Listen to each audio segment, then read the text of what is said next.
If you've ever spotted a red flag on social media or a dating app, you know the swipe left instinct. But scammers are counting on people to ignore those warning signs. Joining us now to help you protect your heart and your wallet is Denise Leanhard, General Manager of Zelle. Thanks for joining me, Denise. Thank you so much for having me. Absolutely. You know, romance scams continue to be a growing concern. I'm curious, what are you seeing and what should people keep in mind as they swipe, scroll, and message? So unfortunately, romance scams are increasing day by day. And what we see is that these romance scams start in places like dating apps, social media platforms, potentially online marketplaces, or even in text messages or phone calls from people that you don't necessarily know. So it's really important that if you start to communicate with somebody that you're always verifying the identity. Yeah, certainly verification is so important. Why do scammers look to push conversations into private DMs or text messages?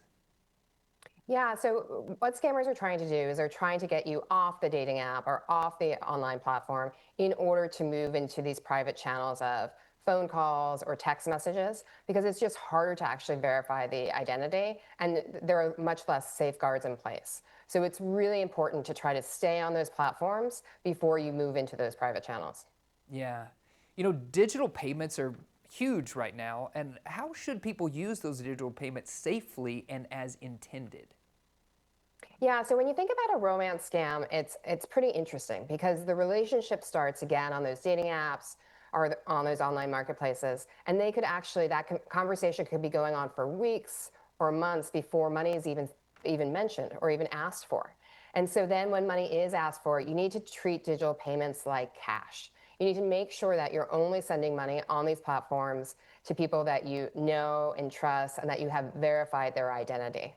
So on Zelle, we actually have billions of data in order to really understand the identity of the people on the platform, as well as we have these fraud detection signals. On Zelle, we actually processed 1.2 trillion in terms of payment volume last year alone. And we see that as an average of about $300 per transaction.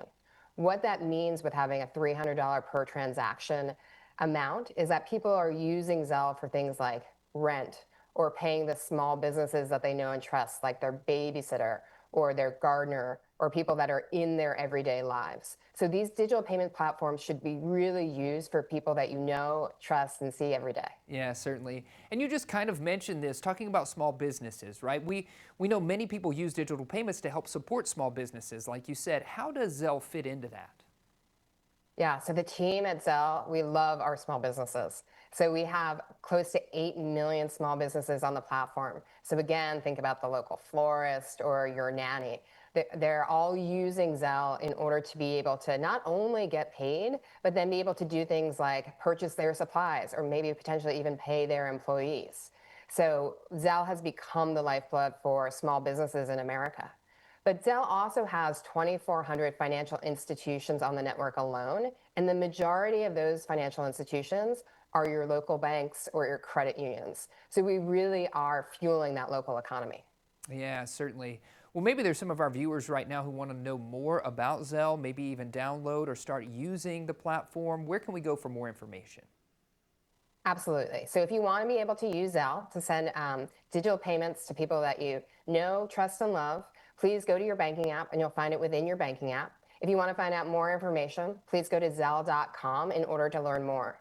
And again, just my parting words of advice would just be always stop, take a deep breath, and verify identity. Yeah, I like the verification step. I think that is so important. Thank you, Denise. Thanks for joining us today. We appreciate it. Thank you for having me. Absolutely. If you missed any part of our conversation with Denise or any of today's great interviews, be sure to follow us on social media to stay up to date with everything we have happening right here on Good Day NWA.